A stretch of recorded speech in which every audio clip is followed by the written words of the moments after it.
critical resource update call. Happy Wednesday to you. And Erin, you can go to the next slide.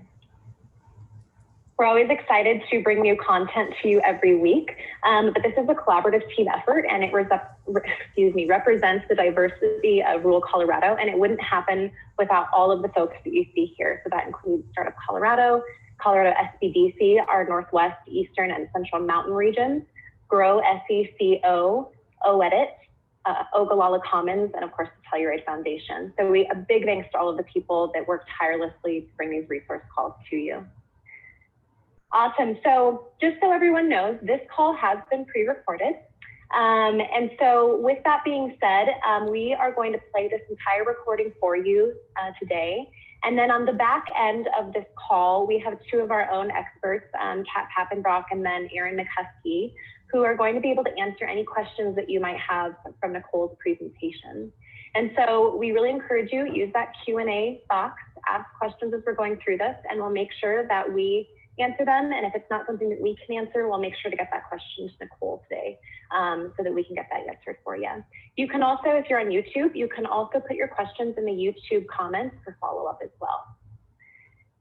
Before we get into our agenda today, you know, I say this on almost every call, but we try to stay really close and very connected with what resources you need as a business. And so we want to stay very much in touch with that. And so today we have just created a one-question survey, and we are going to drop that survey link into the chat and Q&A for you. It will also be in the follow-up email to you, but it's just one question. And the question is, as things continue to shift for your business, what topics would be the most applicable to your business for the next webinar? And so we really value your opinion there. We really want to hear what are the hot topics that you need the most for your business. We think we have a pretty good idea, but it's you as the business owner that has the very best feedback for us. So again, we're dropping that survey link right now for you in the Q&A, and we're also going to put it in the follow-up email to you as well, so you can give us that input. And we very, very much appreciate that. Awesome. With all of that being said, and you go to the next slide, we are going to introduce Nicole Zingara. Nicole Zingara, I've had the opportunity to work with her at Foundation. She's a very incredible expert in the marketing field. And today we're going to talk about how do you take your business, your offline business online. And so this is really a beginner's guide for e-commerce and building the framework around your product and service-based business. So with all of that being said, I'm super excited to have Nicole here today. And Nicole, the floor is all yours. Thank you, Bonnie, for that introduction. I'm excited to be here to be sharing a few pages from my signature website framework. So let's dive in. In general, I do recommend that you start lean and scrappy with your e-commerce site. Now, this doesn't mean that your site won't look polished and professional. It just means that you start small, you test, and then you grow from there. And by using a tried and true framework, like the one I'm going to show you, you'll hopefully save some time, money, and resources. As I talk about ways to set your site up to sell, don't worry about getting this perfect. My recommendation is you launch and then you learn. But above all, just start, because it's your e-commerce site that may be the actual solution that you're looking for in your business right now. Next slide, please. In fact, online shopping is one of the most popular online activities, with sales projected to increase from 1.3 trillion in 2014 to 4.5 trillion in 2021. I mean, that is massive growth. And undeniably, one of the biggest impacts on e-commerce in 2020 is COVID-19. With people getting more comfortable with the convenience of online shopping, the fact is that the fact that there's no face-to-face contact, the e-commerce industry is likely one of the biggest beneficiaries of this pandemic. Next slide. So today, we are going to cover these following topics. It's a lot to digest, but each one will build on top of the next. So let's get started. Next slide, please. All right, setting goals for your e-commerce site. Whatever stage of your business you are in, this idea of starting with the end in mind Reverse engineering your e-commerce site helps you create a clear path forward so your site is more than just a site, it's your sales force. So let's talk about goal setting here for a minute. Next slide. By way of your e-commerce site, what do you want to achieve? I've listed some common answers to this question, community building and connection. You know, if you could go to the next slide, please. There you go, thanks. So I've listed some common answers to this question: community building and connection, lead generation, new customers, to name a few. Next slide, please. And what do you want your website visitor to do ultimately? Again, I've listed some common answers, but really drill down so you know with 100% certainty your desired outcome and the action you want your website visitor to take. This is all about organizing behavior. So once you're clear on your desired outcome and what action your visitor needs to take to achieve this desired outcome, then you can start to plan your e-commerce site strategically in a way that is frictionless for the customer, which is key. Next slide, please. Because a confused mind says no. So get really intentional about your e-commerce goals. And at a bare minimum, most e-commerce businesses want their site to do 3 things. Next slide. And those 3 things are connect with their website visitor, capture their information, which is usually an email address, and convert them to a buyer. This is all pretty straightforward, but it's not so linear. So let's take a deeper look. Next slide. All right. Writing conversion copy to attract your ideal customer. So I have to say that before you launch any product or service-based business, you need a brand. And branding at the core is at the core of any marketing strategy. It's your starting point, your foundation. So I really recommend that you don't skip this. Often when people hear the word brand, they think about the visuals of a particular business, be it the logo, colors, fonts, patterns, and icons. This is your visual brand identity, which is important, but it's one that will honor or should honor your brand promise, your brand values, and your brand voice. So for our conversation today, we will use this shared definition of brand. Next slide, please. Your brand is your promise to your customer. It tells them what they can expect from your products and services, and it differentiates your offering from that of your competitors. Your brand is derived from who you are, who you want to be, and who people perceive you to be. And when developing your brand, knowing you need to move it from this intangible thing to something tangible, it's imperative you have a really good grasp on who your customer is. One way that I recommend that you clearly define your customer is by coming up with this kind of like fictitious person. In marketing speak, it's called your ideal customer avatar, or your ICA. Next slide, please. Your ICA is a semi-fictional representation of your ideal customer based on market research and real data about your existing customers. So you want to keep this person in mind when creating and writing copy for your website. Your ICA could be an actual person you already have, or that you already know, that you absolutely love and you wish all your customers were like. Or if you're just starting out, this could be your dream customer. The reason why you want to know and understand your ICA is that when writing copy for your site, you're writing it with that one singular person in mind, that one customer. It makes it so you are just talking to them. Getting your audience kind of like reading the room, so to speak, is the key to being genuinely persuasive.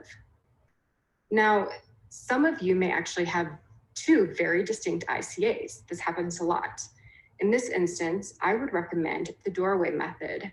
And by the doorway method, what I mean by that is you're going to keep your tone and your personality the same, but you're going to switch up your message to connect it with that one specific customer.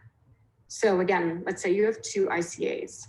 You want to actually use a button, graphic, your site's navigation, something that makes it obvious that you want customer A to go this way and you want customer B to go that way. So I hope that makes sense. And if you have any questions on that, feel free to drop those in the Q&A. Okay, so now let's take a moment and list some questions you can ask to help better define your ICA.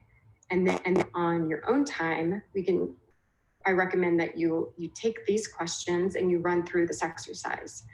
Trust me, it will save you time in the long run, not to mention it will keep your copy clear and concise. So go ahead and name your ICA, like actually give your ICA name. Next, you're gonna go beyond the typical demographics like age, income, and family, although you'll still include those. And you will answer questions like what podcast does she listen to? Where does she hang out online? Where does she hang out offline?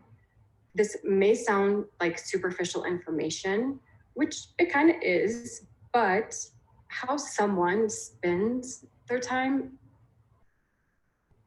whether it's superficial or not, is still relevant to defining your ICA. And then you're going to go deeper. So this is the slide that you see right here. Here are some questions to ask. These are more psychographics for better insights so you can serve your customer in an intentional way. The more you understand your ICA, the easier it is to reach her at various touch points along the customer journey. So assuming you know, live and breathe your ICA, now you need to write with that one singular person in mind. Yes, just one person, that's it.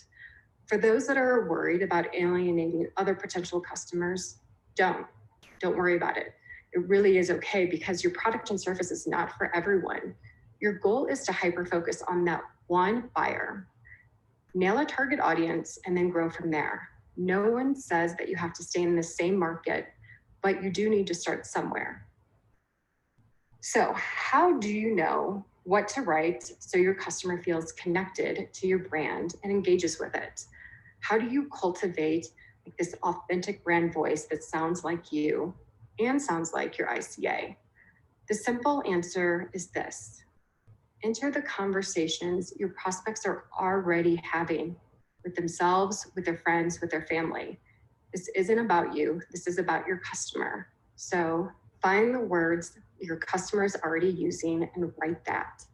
That is your pathway to successful conversion copywriting. Now you may be wondering, so where do I find these words you speak of, Nicole? Great question.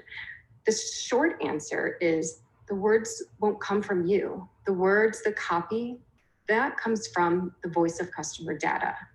And the data is the words and phrases your customer is already using, which means you're entering the conversation or the conversations that they are already having. So hopefully you can see how that works. You want to mirror what your customer is thinking and feeling. And so listen, really listen. I would say the best marketers are the ones that listen to the customer and mine the data. Once you have this data, then you need to string it into sentences and lists and headlines, all for your website.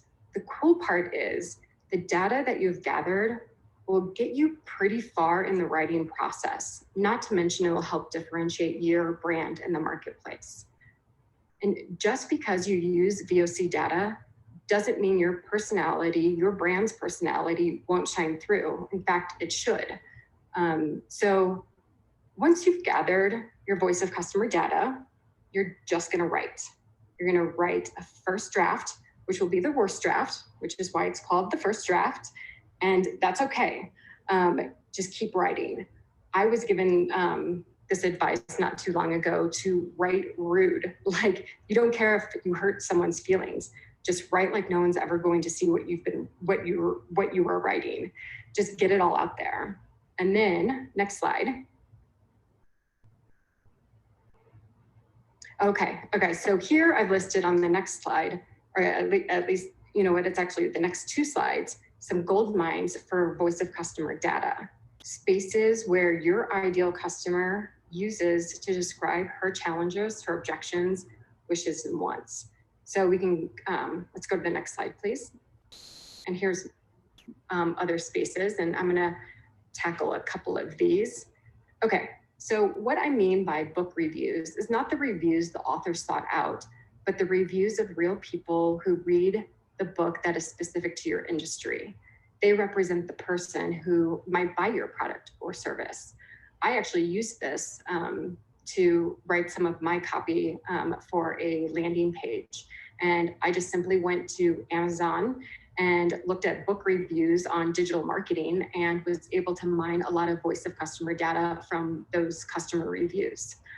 So for industry specific review sites, think Angie's List, Yelp, TripAdvisor, and Upwork. If you use live chat or any client management software for that matter, I would recommend that you pull those reports and review them for both voice of customer data, but also, you know, that's really great copy for your FAQ page. And then if you have time to conduct interviews, I say do it. Ideally, you want to talk to your real life customers. Now, something to keep in mind, that not every online space will provide you with the voice of customer data you want. So a good rule of thumb is to ignore anything that swings too much one way or the other. And don't look at the copy of your rival and mimic that. And I'll tell you why. Basically, I'm telling you to keep your eyes on your own paper because you don't know where they came up with that copy. Maybe it came from their marketing team who is trying to be all smooth and slick and not from their customer. So that's who you're focused on, is the customer. So think of mining data as part of your market research. As you continue to do this, you'll begin to see patterns, repeated words and phrases. Some of these will really hit you. Some of them will be memorable or even sticky. It's a copywriting term. And that's what you want. That's what you're going after, the raw stuff, the copy that stops you, the copy you reread, not the copy that sounds like everyone else's, you know, that generic stuff, the overly scripted copy. Leave all of that and just look for the sticky copy from your voice of customer. Once you have that, and you'll know when you have it, and you know when you'll have enough of that, you'll be amazed at how far you can write. It really is a game changer. Okay, so you have your voice of customer data, now what? Because of time today, I won't be able to show you how I organize my voice of customer data, but ideally, you want to take these words, phrases, and insights you just gathered and begin writing copy so it sounds like you while mirroring your ICA's thoughts, your ICA's wishes, needs, and wants. I also recommend picking a writing framework or two that work well together and begin to weave those frameworks you want to weave your data into those writing frameworks. So I've listed some commonly used ones here. Next slide. Go ahead and take a screenshot of this. You can Google any of these frameworks to learn more. But the key thing to remember is the way you measure the success of your copy is if it converts. Does it turn visitors into leads? Does it turn leads into prospects and prospects into customers? You want lead generation and revenue generation for your website. And you can have both, I believe, while still building your brand and your community. Okay, so before we move on, although I could talk about conversion copywriting forever and would love to give you more writing tips, I want to quickly talk about mindset, which is a big part of running a business, and mention a word that many people shy away from. It's a word that conjures up feelings and ideas, even vivid images. So next slide, please. The word I'm referring to is selling. So look, I like to call myself an extroverted introvert, and I'm a pretty focused person with a long list of things I want to accomplish in any given day. In my mind, I don't want to bother people, especially busy people like you, small business owners, but I love helping small business owners. So a couple of years ago, I shifted the way I started that I thought about selling, and I started to see it as serving. is helping small business owners who are overwhelmed with all things marketing. So it isn't about the sale, it's about the results you are giving someone, which is hopefully a better version of themselves, which is also why VOC data, voice of customer data, just makes sense. What do your customers need right now? If you look at voice of customer data, they'll tell you. And I will say that, I do think that, what your customers needed before COVID-19 may be something entirely different. If we think about it, crisis shines a light on what works and what doesn't work. So if you're starting to recognize some flaws in your business, fix them. And if you've had to move to a virtual business model, which I know so many businesses have, don't think for 1 second that virtual means less value. Don't start to discount the value you still bring to the table. Now, you might need to do some extra educating to explain how you are still delivering a top-notch product or service, but don't think you have to have this fire sale. And whatever you do, I don't believe you need to be apologizing for selling, even during a pandemic. If selling means you are helping someone achieve something positive, a better version of themselves, a better version of their business, then I say sell away. So that's my soapbox. We will move on now to which web pages to include and what to include on them. So the most common pages on any site. The home page, which we will come back to. You have the about page, which actually isn't about you, but how you can help your customer. This is also a good place to talk about your process and approach. If you are a service-based business, you can also call out your team on this page, your values and the like. On your contact page, make sure on your contact page, you only ask the necessary questions in your contact form. If you ask too many or start getting really nosy, you may lose a potential customer, and which it's just not worth it. So just make sure you're asking only the necessary questions. Services page. This is if you are a service-based business, and on this page, you could also talk about your approach or your process if you don't do that on your about page. Perhaps, and this is again more for service-based businesses, a portfolio or project page to showcase past work. Frequently asked questions. I think this applies to all businesses. And frequently asked questions, that page is also a really great place to address objections. A blog, for those that want to blog or do blog, I do believe that blogging still helps greatly with SEO, since the search engines love new and relevant content. And then you have your 404 page, and this is your error page, which you are directed to if you click on a link that is broken, or if you try to go to a particular page that once was on your site and it's either been moved or deleted. So on your 404 page, well, let me back up. A lot of people just think a 404 page is just your error page, but I actually think that you can use your 404 page and actually every page on your site to be working for you. So for example, let's go run with the 404 page. In exchange for their email address, you could offer a freebie on this page as a way to say, sorry, you couldn't find what you're looking for, but hey, I have something for you. So just think about that on every page of your site and how you can capture that email address. If your business has been featured in the press, you may want to include a press page, or at least have a section on your site that underscores your press coverage simply by listing the logos of those media outlets. Lastly, if you are hiring, a jobs or careers page does make a lot of sense. Okay, so when it comes to e-commerce, you should include the basic pages I just mentioned and a few others. So in no particular order, you've got your shopping page noting your rates, your returns, exchanges, and refund policy, a warranty policy if applicable, and of course, all the pages that are part of your checkout process. I highly recommend, if you are running a marketing campaign, to lead prospects to a sales page, which is also known as a landing page. If sizing is a factor during the decision-making process, I recommend a size guide page. If you sell wholesale and want to highlight other places your products are carried, like other retailers, you will likely want a retail location page. And on this, you may want to display a map with pin drops, just showing the different locations around the state or states.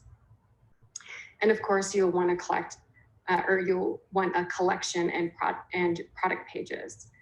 So for your collection page, you want to highlight an entire collection, whereas your product pages are specific to each individual product. So I don't want to get too far into the weeds of how you actually set up your collections and how you use tags to make those collections, because it really depends on what you are selling and how you set up your site's navigation. My biggest takeaway on this point is to have you just start thinking about your products in terms of collections, in terms of a filtering system using tags, in terms of how your customer searches for what they're looking for. You want the experience to be frictionless and effortless. So I really recommend that you put a lot of thought into your collections and your tags. All right, next slide. So once you've chosen your distinct site pages, the ones that we just went over, you'll create a site map, which determines your site's structure and flow. This will help you get really clear on how you'd like your customer to move through your site. Okay, before we drill down into the list of things to include on your homepage, I'd like to pause here for a sip of water, but also I want to pause here so we can take a deeper dive into the customer journey. Next slide.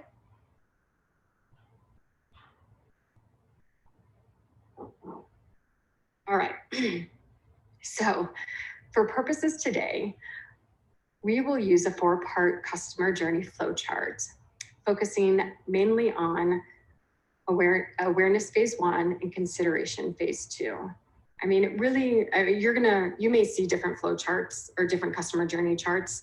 There's actually a chart, there's a funnel, there's a flywheel. It really doesn't matter. They're all the same. And typically there's 3 to 5 steps in a customer journey. And obviously here I'm using 4 steps, but again, we're just going to focus on phase 1 and phase 2. So in these various stages, our intent is to lead the customer through the purchase process or whatever action you want them to take. But it first starts with awareness. The customer is aware that they have a problem that they want to solve. So what do? Well, most of us, I mean, I know I do this all the time. I jump on Google and I plug in some keywords. So let's go ahead and just run with that scenario for this example. So your ideal customer jumps on Google, and on the first results page, because your SEO is that good, he finds your site organically. He clicks on your snippet and he's led to your homepage. He quickly makes a snap judgment about your site, because that's human nature. We all do it. And in this case, he thinks your site looks pretty good. It's polished and professional looking, and the information is laid out in such a way that it's easily digestible. So he decides to stay for a minute to see if you can help him. Now, he is now in this, what we call the consideration phase, phase 2 of the customer journey. This is where it's really important that you hook him so he takes this desired action. Mind you, I do think that depending on your product or service or type of buyer this person is, a customer could complete this entire journey in 10 minutes, or it could take them months or even a year. So certainly with lower priced items that are more disposable, most customers move through the journey quicker than say a higher priced product or service, or one that comes with a lot of bells and whistles. So you know what, a really good example of this would be like, have you ever used the Amazon Buy Now button? If so, then you totally get how quickly you move from awareness to purchase.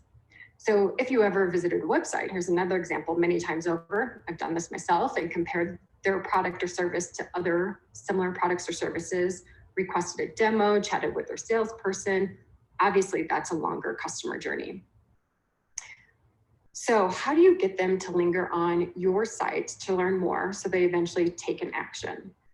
In short, you guide them there. You show them enough on your homepage that they know what you offer, who it's for, how it will help them, and how they can buy what you are selling. So ideally, you want your ICA to think when they land on your site, okay, I'm in the right place. This is what I've been searching for. And remember, all of those things I listed a few slides ago, all the actions the customer could take, be it download an app, set up a demo, fill out a form. On the home page is where this list comes into play.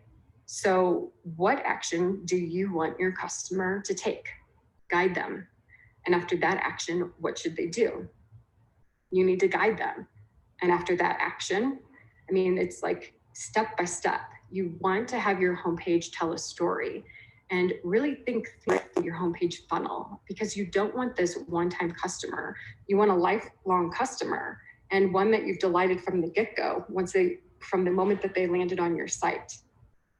Next slide. Okay, now with keeping in mind your customer's journey through your homepage, depending on what you are selling and who you are selling to, here are some things you want to include on your homepage. Your brand bio.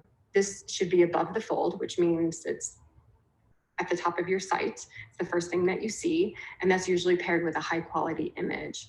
Here's an example of my brand bio. So we co-create marketing strategies and plans to help small businesses and entrepreneurs make valuable connections with their customers while increasing leads, conversions, and profits. Next slide.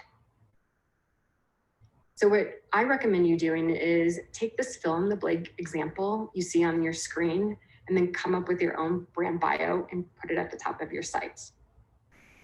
Also on your homepage, aside from your brand bio, if you are a product-based business, then I recommend you underscore your best sellers. A particular collection you may want to showcase. Or perhaps you have a bundle, let's say, that you're selling to help move sluggish product. Those are all great things to put on your homepage as an for your e-commerce site. Social proof like testimonials and press mentions are also ideal for the homepage. And then possible objections work well on the homepage in terms of content. And I think we all probably know some common objections that customers have. Maybe your customers have these. So I think the most common, I'll list 5 really quick. 1, I don't have the time, which is always followed by, I don't have the money. I don't believe you can do that for me. I don't need you, or that won't work for me. So certainly if you're going to state objections, then I also think that you should state possible outcomes on your site, on your homepage specifically, if that's where your objections are. So you don't need to overtly address possible outcomes. And I don't know, I think that, you can be subtle about this, and you can also use strong visuals to get your point across. Okay. If you're on Instagram, you can add your IG feed to the homepage. If you have a blog, show snippets of your 3 most blog posts. On the homepage, you may want your website visitor to know how they can work with you, which makes sense for if you are a service-based business. And a few other things. You can have an announcement bar at the top of your site. It's a good idea if you want to bring attention to something relevant and timely, like a holiday or seasonal sale. I know with COVID, a lot of people had like messages from the owner or the CEO or whatever it may be, or whoever it may be. That was up at the top of a lot of websites. And then for any e-commerce site, your homepage should clearly show a potential customer how they can buy what you are selling. I mean, this part is key because you're obviously trying to make a sale. So what this means is that you need a call to action or CTA on your homepage. And I actually recommend that you need more than one. I think you should repeat your CTAs throughout your homepage. So next slide. Here are some CTAs to consider. And then next slide, please. And here are some more. So we talk about this idea of action at the beginning under goal setting. You may remember, it's been a while. And then just a minute ago, we talked about action. So it's super important that this idea of what action you want your customer to take remains top of mind when building out your site. So simply ask, what action do you want your visitor to take?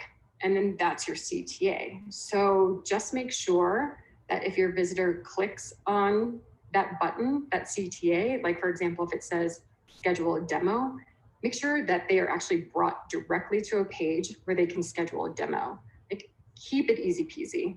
Don't make them think, which means I want to get cutesy or clever, because like I mentioned earlier, a confused mind says no.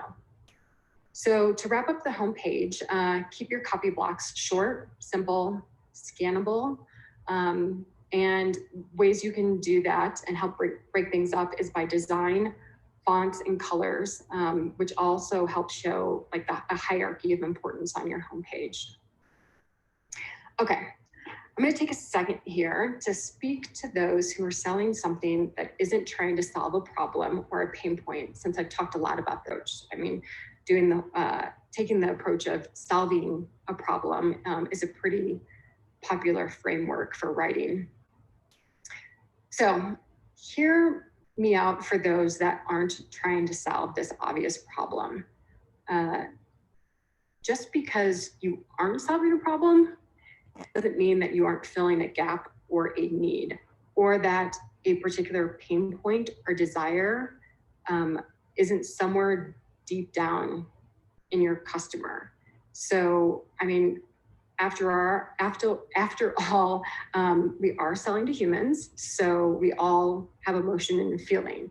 So I think probably, let me use some examples here of what I mean by this. So I want my house to smell good for when my friends come over.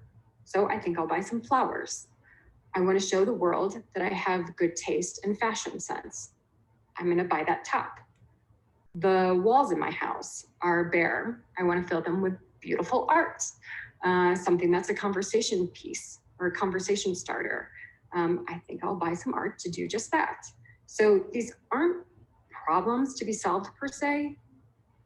Not like I have my quarterly taxes due and I don't know how to file them, which is a real problem, and you need to find a solution to that.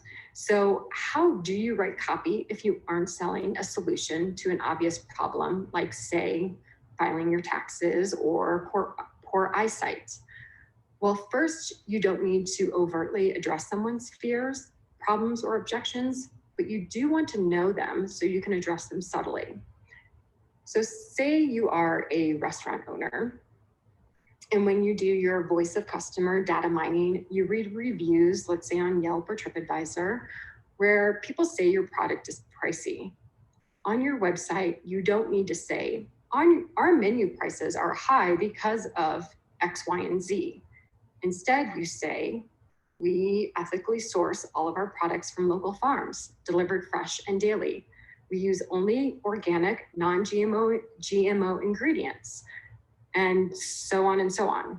In this example, I didn't mention price at all, but I did address this common objection in a subtle way, that objection of your restaurant's too pricey. So how about this example? Let's say you sell specialty wines, and often people come to you looking for a rare find to take to a dinner party. Why is that person buying that bottle of wine? Likely, they're buying it because they don't want to show up to this dinner party empty-handed. But why?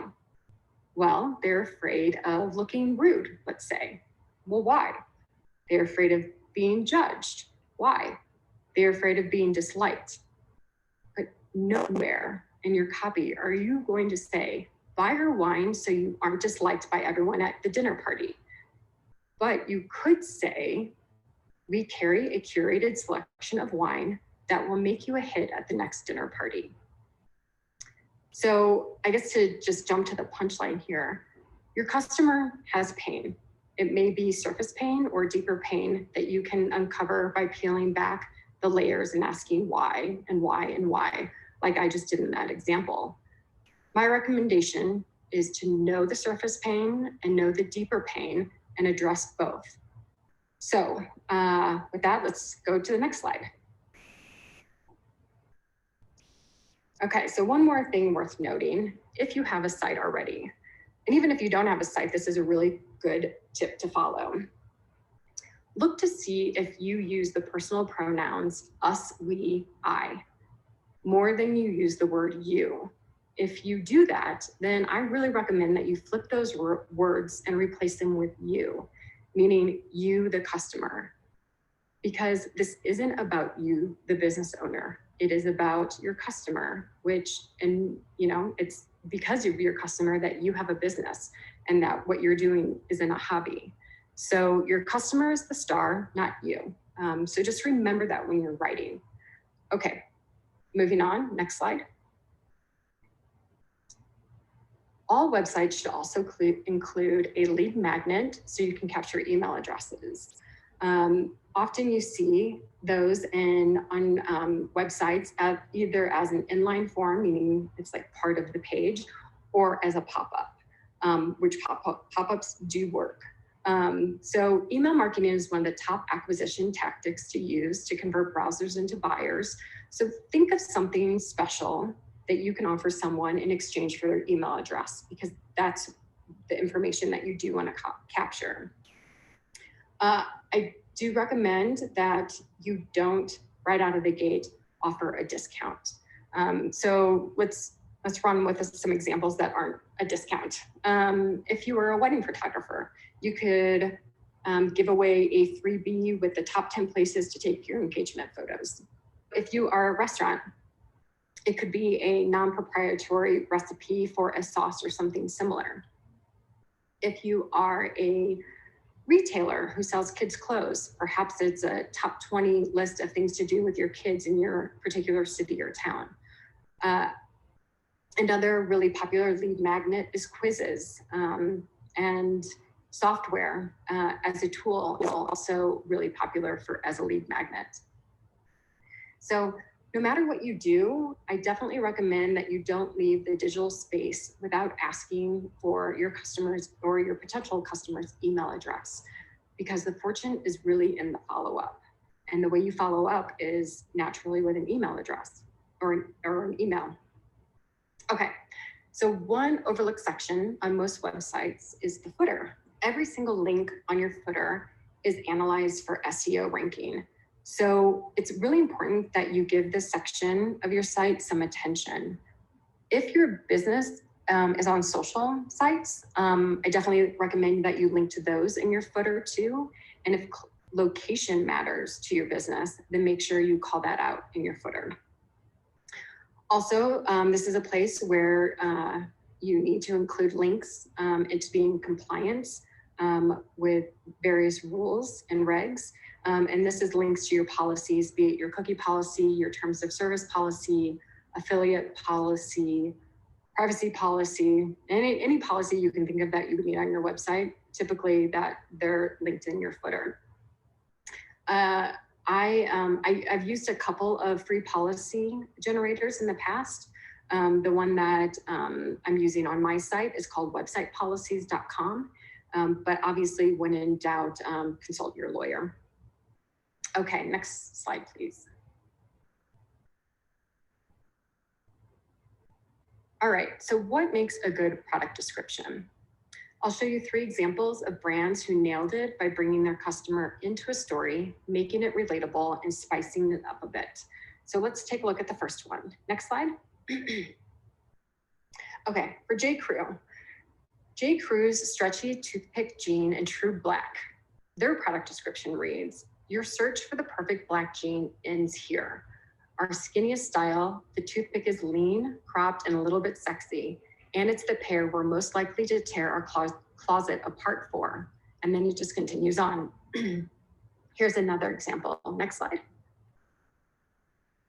Their product description reads, probably the most versatile dress of all, our summer Savannah dress is easy to wear, lightweight, and gorgeous.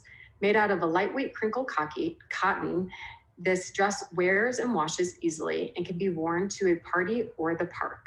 It will be something you grab for in your closet weekly. Okay, and this last one. And sorry, I really didn't mean to do all clothing ones, but okay, for this one, it's for a men's t-shirt. They wrote, "The smoke filled the tiny bar and permeated everything in its path as the boys passed the chalice. Enjoy this black yarn dyed striped smoke tinted tie-dye knit." Okay, so I think you get the point here, which the point is have some fun with your product descriptions and your product names for that matter. Next slide. All right, another way to make your product descriptions shine is to understand the difference between a feature and a benefit. Features are the bells and whistles of a product or service, but the customer wants to know the benefit you are providing them, because no one buys a product or service because of its feature. They buy because they want a desired outcome. So you want to sell the product, not the feature. Another way to make your product description stand out is personalization. You know, e-commerce businesses are investing in personalization tactics that are going to make that online shopping experience even more personalized. So start brainstorming tactics you can use on your site. Some other things to add or consider adding to your product pages are the upsell, known to most of us as a bundle of relatable products sold as a package deal. You have the story behind, you could add the story behind a particular product videos, a white paper, a case study, if that makes sense for your business. Customer reviews, even having a picture of that customer with their review, fabric and material information. Next slide. Sizing, specs, care for cleaning and maintaining a product, related or similar product recommendations. And this gets more into that personalization of your shopping experience, social sharing options, variants, and of course, images. So let's talk about images for a moment. Next slide, please. 75% of users judge a business's credibility based on their website, which means first impressions do matter a whole lot. Yet one of the top mistakes that I see often on e-commerce sites is bad images. But luckily, it is a really easy fix. Next slide. So here's a list of my favorite stock image sites. Some are free, and those that aren't offer freebies just for subscribing. And when you do subscribe, some of them send freebies either monthly or just out of the blue, like, hey, here's my gift to you, here's 20 free images. I also recommend hiring a photographer to take brand images of you and your team, and of course of your products. I haven't done this myself, but I need to do some classes on how to take great photos. So either way, let's say if you don't have the money to hire a photographer, I still think that, it's really important that you focus on your images. And one way to kind of start getting the wheels turning on what you may need is to create a storyboard for inspiration. And my last point on image is, I know that it can be tough selling your products without any physical interaction with them, especially if that's part of the experience. So luckily, it's called visual commerce, and which is at this point really just your static images, but it's really starting to take shape, and it's incorporating more videos. Like you may see, like when you're on a site, you may see someone actually like wearing clothes, and like, let's say it's a dress, and they're like flowing the dress and they're showing the back of it. So you're gonna start seeing a lot more of video when it comes to your product pages, and also AI and consumer-driven content. So you do have more options than just your static images to show off your products. As for branding your site for clarity, if you already have a visual brand, which again is, that logo, colors, fonts, then you're ahead of the game. If you haven't gone through a visual branding process, which I recommend that you do, a great place to get those creative juices flowing is Pinterest. Pinterest is a search engine. So type into their search bar, brand color, brand font ideas. And I mean, you'll just end up with this whole array of results and definitely no shortage of ideas to pull from. And if you don't have a logo, a number of website builders actually have this built in as a feature. Next slide. And then of course you can use Canva, which is a drag and drop software to help you design just about anything, including your logo. And of course, another option would be hiring a brand expert to create an end-to-end brand for your business. Okay, we are in the home stretch. Let's move through our last topic. Thanks for hanging with me. Choosing your website builder. Next slide. So typically there are,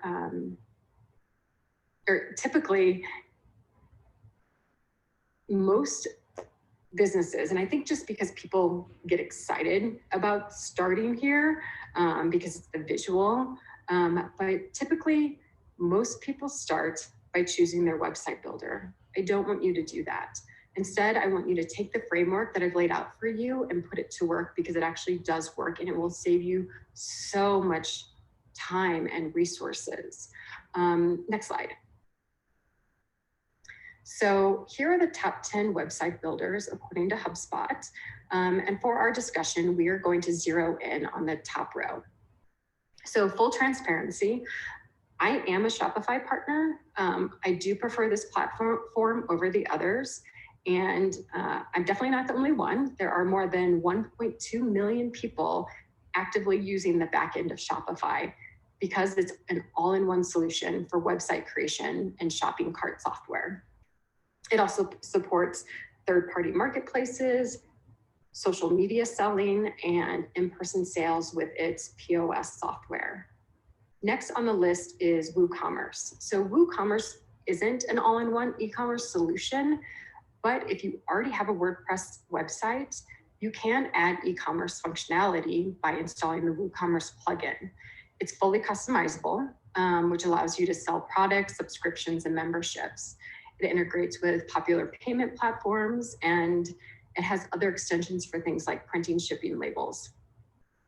So if you do have a WordPress site and you don't want to leave the open source platform, then obviously WooCommerce is your best bet. It's worth noting that it is free to install on your WordPress site, but you may need other extensions and plugins to customize your site, and those do cost money. Okay, BigCommerce. It's another full service e-commerce platform provider that I think is pretty comparable to Shopify. Wix. Wix is a drag and drop builder with 500 plus templates. I mean, they have a lot of choices, which it helps to know the lay of the land before you start shopping for your template. Anyway, Wix has, one of the great features about Wix is also that it has this app market, and their app market really focuses on restaurants, which is why I recommend Wix to anyone in the restaurant business. And you can also create an online store with Wix. So last but not least, Squarespace, which is obviously another well-known website builder. Squarespace has integrated e-commerce capabilities, and it's a really popular platform for businesses and individuals in the creative industries. You can also sell subscriptions and digital content on Squarespace. Okay, so one that didn't make the e-commerce list, I put it in parentheses here. I love it, it's Showit. It's actually what I built my site on, and it does support product sales through third-party providers that offer embedding options like Shopify's Lite plan for $9 a month. So in the end, your best bet is to compare platforms so you get what you need and at the price point that you want. So, go to any of these sites, do a search for their pricing plans and just start comparing. And you actually want to compare plans within that particular platform, and then compare plans to other platforms. So once you decide on a website builder, you are probably going to start looking at templates and themes. Again, I know a lot of people like to jump to this, but I recommend that you don't. So when you compare templates and themes, you want to find a few that have the functionality that you're wanting, along with this look that you want. You know, that look may be minimal, modern. It could be bright and colorful, playful, dark and moody, you know, whatever, you know, makes sense for your brand. And obviously your brand visuals will lead you in the right direction. But don't get too stuck on this part of like choosing a template, because most templates these days are highly customizable. Next slide, please. Okay, so some other things to consider when setting up your e-commerce site. You have sales channels. So aside from your e-commerce site, you have opportunities to sell on other platforms. And so some obvious ones are Amazon, Pinterest, Instagram, Facebook Shop, Etsy, and Walmart. With platforms like Shopify, businesses can easily link their online store with other sales channels, and Instagram and Facebook are constantly updating their features to meet the needs of online buyers. But remember, like I said in the beginning, start small and scrappy and scale up from there. You don't want to do all of this at once. You don't want to have your e-commerce site and then be on all of these others. It's just way too much to manage. Some other things to take into consideration when building your site would be pricing, meaning, do you have the right margins for B2B and wholesale and direct to consumer? You need to think about warehousing, inventory management, shipping carriers, and drop shipping. Another thing to keep in mind is payment gateways, such as Apple Pay and PayPal. There are over 200 ways to pay online. So you need to choose which one makes sense for your business and for your customer. Your customer may end up dictating it a little bit. Sales tax collection. I recommend, when it comes to learning about sales tax and what you are on the hook for, depending on the state that you're doing business with, I think TaxJar is a really great resource, but even better, I would talk to your accountant. You will also want to set up a cart abandonment sequence and a post-purchase follow-up sequence. I think pairing video with this makes it really fun and different. And you'll also want to think about your online customer service process. Next slide. So test everything. Every link on your site you want to test before you launch. And if you're an e-commerce site selling online products, then you also want to test successful and failed transactions, test refunding and canceling orders, fulfilling and partially fulfilling orders. You want to test those as well. And then another one is archiving successful orders. So I know with Shopify, you can actually set the back end of your platform to run all these tests so it doesn't skew any of your data. And so your credit card doesn't get charged. Make sure you have optimized your site for search engines and connect it with Google Analytics, your email marketing service provider, and any other relevant third-party channels. And of course, you want to choose and register your domain name and obtain an SSL certificate for a secure site. And as for hosting, you want to make sure that you update your records so your new site points to the correct host when it comes time to go live. Next slide. Oh, and then at last but not least, you want to hit publish. So there you have it, a framework to reverse engineer your website so it sells. You can use this repeatable framework when building other marketing platforms, email sequences, and sales pages. Next slide. As mentioned in the beginning, I'm Nicole Zangara, founder and creative director of Co-Creative Solutions. We launch intentional, purpose-driven marketing strategies and plans for both small businesses and entrepreneurs. So if you'd like a copy of this presentation, please email me. And if you'd like to follow up on anything I talked about today, or if you have any marketing questions, please reach out. So with that, thank you for making marketing a priority. Thank you for making e-commerce a priority. And I wish you an inspiring journey, both in life and in business. Thank you. Thanks so much, Nicole. What an insightful presentation. We can't thank you enough for being on today. Great, folks. So we hope that Kat and Aaron were able to answer some of your questions in the Q&A. If they were not able to, make sure that you reach out to Nicole here. Her information's on the slide. And if you can't reach Nicole or you'd like to just directly email us, you can email us at startupco@colorado.edu. With that being said, we just wanted to mention a couple additional resources. There's been quite a bit of buzz around the Energize Colorado Gap Fund. And so I just wanted to give a very quick high level introduction to that if you haven't read about it. It's a $25 million fund specific for Colorado. And the businesses that are eligible for that are small business or enterprises and nonprofits located in Colorado with fewer than 25 employees directly impacted by COVID.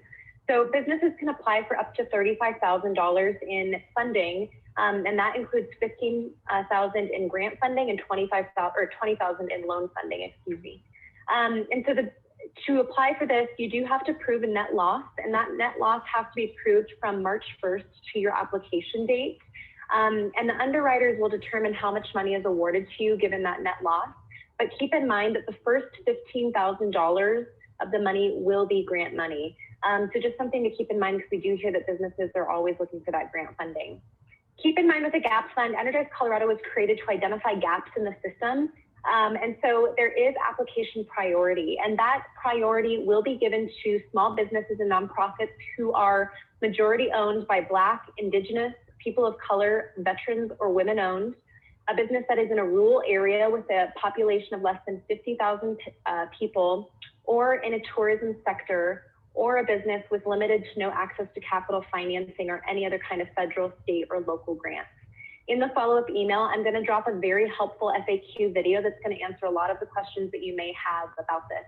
There is not an application date yet for the GAP Fund. It should be released here in early August, but please reach out if you have any questions. As mentioned 2 weeks ago, I did mention the DOLA rental assistance program. So if you are a landlord or a tenant having any issues or any kind of financial hardship, that resource is still available, and that will be dropped in the follow-up email. And one more resource we'd like to bring to you and make you aware of is an eviction protection webinar. So we all know that the Colorado eviction memorandum is now lifting. And so there's much uncertainty about whether there will be any kind of federal eviction relief.